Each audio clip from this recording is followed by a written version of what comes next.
what is your opinion of interest rates, the mortgage rates? I know those have fluctuated, and this stuff with the bank kind of created, maybe a little bit more positive news for rates, right? What do you foresee in the short I term and long love term? making wild ass guesses.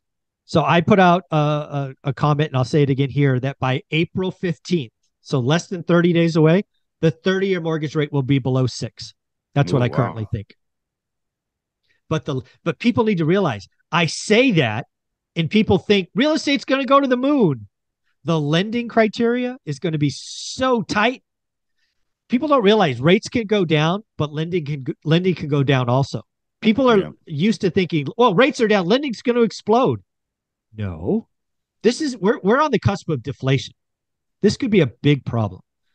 But yeah, so I think rates are going down, but I think borrowing money gets much harder even though rates are down. Yeah.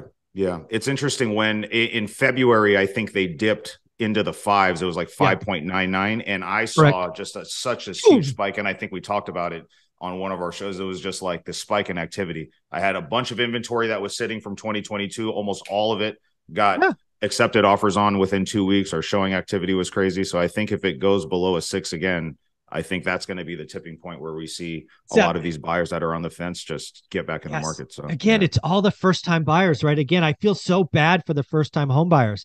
We go below 6, we get all of this marginal demand back, but there's no freaking inventory. There's nothing. Yeah. There's no Nothing. houses. There Yeah. was a little bit in February and March. That's gone. There's nothing there. And again, the big question, this is the big question, Jason. I think on one of your stories, I saw you say the same thing. And I actually was quoted in Fortune. I was featured in a Fortune article last week about interest rate lock in, right? So your big house in Fresno, I think you have a 3% mortgage, I think I saw. 3.0%. Yep. Yeah, Yeah. 3.0%. And in your post, you're like, I'm not moving. That was I'm not. basically the point, right? Yeah. So even if rates come sub 6, 5.99 again, you're not moving, right? That's a double. Yeah. So somebody asked me the other day, what rate unlocks the move up buyer? Because let's be clear, right? Jason, if rates got low enough, you could move up. You could, trade A and go B. Even though you got a great pad now, you would at least consider that. Yeah. What I put out there was rates would have to get down to 4%. 4. Yeah. I was just going to say 4 too. Yeah, at Because 4%, anything you might. above that, it feels like, what am I doing? You know what I mean? Like I'm giving up too much with the rate that I have now. And in my opinion, I was talking with somebody else about this, that like having a property with an interest rate that low is an asset. Like that's such a huge asset. So you have to be like very cautious. And I think most people are like, why would I sell? You know what I mean? And so the big question for me is where the house is going to come from. You know what I mean? Like the inventory's got to come from somewhere. And I don't know. Like, I still don't know. We're not going to build our way out of this problem, right? We're not going to see a wave of foreclosures. All the trade up buyers and the people that typically sell every 3, 5, 7, 8 years or whatever the number is, those people are probably going to be locked in and staying.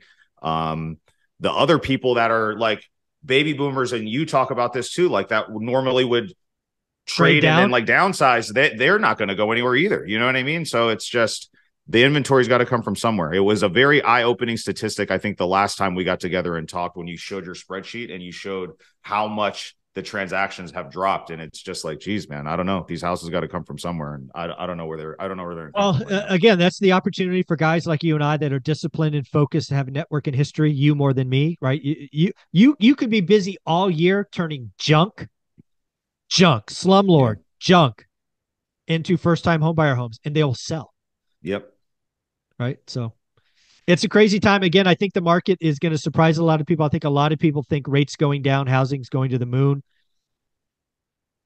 I think luxury market's dead. I think move up buyer is dead. I've just quoted in Fortune this article out. It's basically and actually on Instagram, people have been taking the quote from the article that says the 3% mortgage is the best asset homeowners have. And it's true. That's it, man. Yep. Yeah.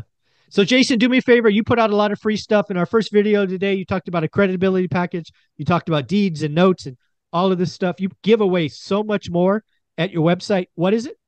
JasonPritchard.com, guys. Just go to my website, sign up. It's completely free. We have a documents and resources tab, and we have resources, all access to all the resources that my team and I use every day in our business, right? So things that you need for private lending, for negotiating deals, for analyzing properties, all that stuff's up there for free. Go up there, check it out, drop me a message, and let me know if I can help you.